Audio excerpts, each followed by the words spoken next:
పెట్టి తయారు చేసి డూప్లికేట్ తాను తయారు చేస్తున్నారు కాబట్టి నేను బ్యాన్ చేస్తున్నాను అని చెప్పి ప్రభుత్వం చెప్తున్నారు. ఆ జియో బ్యాన్ చేసినాక నెక్స్ట్ డే అందరికంటే ముందు స్పందించినటువంటి వ్యక్తి నేను ఎందుకు స్పందించిన అంటే బీసీ కులం నుంచి ఒక కులం అగ్ర కులాలకు చెప్పెట్టగలిగినటువంటి పరిస్థితికి ఫైనాన్షియల్గా ఎదుగుతున్నారు. ఈ ఎదుగుతున్న క్రమాన్ని దెబ్బతీయడం కోసమే ఆలోచున్నటువంటి కమల జీవో తీసుకొచ్చింది, వేరే రీజన్ లేదు. అంటే చాలా కాలం తర్వాత మీరు ఆంధ్ర ప్రాంతంలో కాపులు ఎదుగుతున్నారు. ఇప్పటికి కాపులు ఆంధ్రప్రదేశ్ పీఠాన్ని పట్టుకోగలిగినటువంటి స్థాయి పెరగలేదు. తెలంగాణ ప్రాంతం నుంచి అవకాశం గౌరవకే ఉన్నదంటే నేను అయితే ఆ ఫైనాన్షియల్ బేస్ ఎక్కడి నుంచి వస్తున్నది? ఫైనాన్షియల్ బేస్ వ్యాపారం నుంచి వస్తుంది. ఆ వ్యాపార రంగంలో ఎప్పుడైతే ఆ కులం ప్రవేశించి హైదరాబాద్ లాంటి మెట్రోపాలిటన్ సిటీలో అంటే 1 కోటి మంది జనాభా ఉంటుంది హైదరాబాద్, ఇక్కడ ఒక ఎస్టాబ్లిష్ అవుతున్నారు. ఒకవైపు యాదవ్, ఒకవైపు గౌడ్.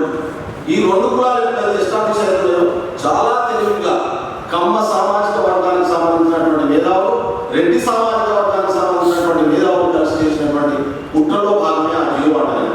నేను నా చిప్లింగ్ తయారవుతున్నది షటగిరి కాస్తున్నదా? హైదరాబాద్ ఎట్లా పర్మిషన్ ఇస్తున్నాము? షటగిరి కాస్తలేదు కదా. లిక్కర్ ఫ్యాక్టరీస్ అనేటివి పర్మిషన్ ఇస్తున్నాము. అవును, టౌన్లో ఇక్కడ కళ్ళు తయారు చేసి అమ్ముతారు. మానవుల ప్రాణానికి హాని కాకుండా ఉండాల్సిన ప్రమాణాలతో పెట్టు నువ్వు చిప్లింగ్ పెట్టినట్టు. కానీ మొత్తం ఆర్థిక రంగాన్ని దెబ్బతీసేటటువంటి కుట్ర చేయడం అంటే ఆర్థిక రంగానికి పరిమితమయ్యే ఆలోచన కాదు. నీ ఆర్థిక పునాదిని దెబ్బతీస్తే రాజకీయంగా కూడిపడలేనటువంటి పరిస్థితికి తీసుకురావడం. ఆ ఒక్క జీవో రాములో 10 సంవత్సరాలు పెట్టింది. ఆ ఒక్క జీవో రావడం వల్ల 10 సంవత్సరాలు పెట్టింది. యాదవ పరిస్థితి వచ్చేద్దాం. దొంగ నోట్లను గురించి అడిగింది చంద్రబాబు నాయుడు. నాకు ఎవరికి డౌట్ ఉండాల్సినటువంటి అవసరం లేదు. తానే ముఖ్యమంత్రిగా అయిన తర్వాత ఎన్టీ రామారావుకు వ్యతిరేకంగా తీసేసి ముఖ్యమంత్రి అయిన తర్వాత తన వ్యవస్థను కాపాడుకోవడం కోసం పైసలు లేనటువంటి పరిస్థితి. ముఖ్యమంత్రి ఉన్నాడు కానీ అంత ఈజీగా ముఖ్యమంత్రి అయిన సొంత ఆర్థిక వ్యవస్థ లేకుండా ఆ క్రమంలో ముఖ్యమంత్రిగా ఉంటూనే దొంగల గురించి చేయించినటువంటి వ్యక్తి చంద్రబాబు నాయుడు.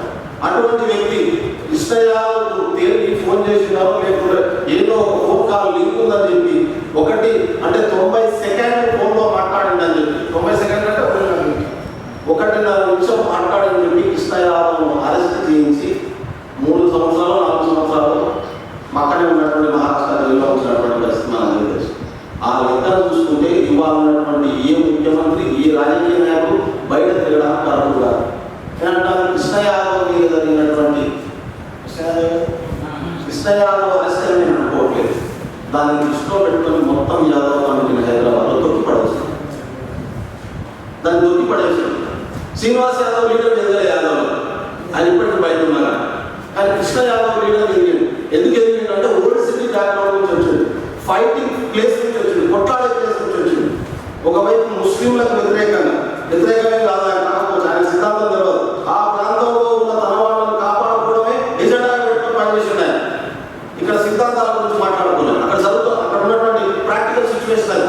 అంటే ఒక కొట్లాడ నుంచి లీడర్ ఎదిగింది ఆయన. లీడర్ ఎదిగి హైదరాబాద్లో ఉన్నటువంటి మొత్తం తన ఫోర్స్ ఒక సింబల్గా తయారైనటువంటి గ్రామంలో చాలా తెలివి ఆయన కాలంలో చేసింది. యాదవ్ కమిటీ వచ్చేసింది. మనం అర్థం చేసుకుంటూ ప్రాక్టికల్గా జరుగుతున్న చరిత్ర దీన్ని రికార్డ్ చేసినటువంటి అవసరం ఉంది. ఇదే పరిస్థితి వాళ్ళ తెలంగాణ ఉద్యమంలో ఉన్నది. 20 సంవత్సరాల తర్వాత తెలంగాణ ఉద్యమం చరిత్ర ఎవడో రాసినాను ఏమో రాస్తారు ఒకసారి మీరు ఆలోచించండి. నేను చెప్పా, ఢిల్లీలో జెండా పట్టుకున్న పోరగాళ్ళు కూడా నాయకులు రాసి పెడతారు. నాయకుల కొడుకులు మనవాళ్ళు ఎలా రాసి పెడతారు? మీ చరిత్ర నా చరిత్ర ఉండదు. ఎందుకంటే చరిత్రను మనం రికార్డ్ చేయట్లేదు కాబట్టి. అందుకని నేను కోరుకున్నది ఏంటంటే సర్దార్ సర్వాయి పాపల చరిత్రను మనం మననం తీసుకోవడం, ఆయన స్ఫూరించడం కంటే ఒకటి మన ఆత్మగౌరవ పోరాటానికి మనం సిద్ధం కావడం, రెండోది మన రాజ్యాంగ పోరాటానికి మనం సిద్ధం కావడం, తెలంగాణ రాష్ట్రాన్ని సామాజిక న్యాయ సిద్ధాంతం మీద సాధించుకొని సకల కులాలకు సకల ప్రజలకు సంపూర్ణమైన అధికారం వచ్చే వైపు దాన్ని తీసుకెళ్ళడం, ఆ లక్ష్యాన్ని కలుపుకోవడం సర్వాయి పాపలు మనం జీవితం జరుపుకోవడం అంటే. కాబట్టి మిత్రులారా, ఆ కోణంలో ఆలోచించండి. ఇవాళ ప్రతిజ్ఞ తీసుకోండి, మీకు మీరుగా ఒక నిర్ణయం తీసుకోండి.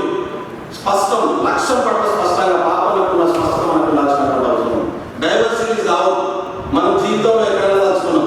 సామాజిక జీవితం ఏంటి, వ్యక్తిగత జీవితం ఏంటి, కుటుంబ జీవితం ఏంటి, ఎట్లా ఉండాలనుకుంటాం, ఎటువంటి సమాజాన్ని సాధించాలనుకున్నాం అనేటటువంటి ఒక స్పష్టతతో మీరు ఆలోచించాలని చెప్పి ఇంటికి పోయిన తర్వాత రూపు పోయిన తర్వాత గంట సేపు మిమ్మల్ని మీరు ప్రశ్నించుకుంటారు.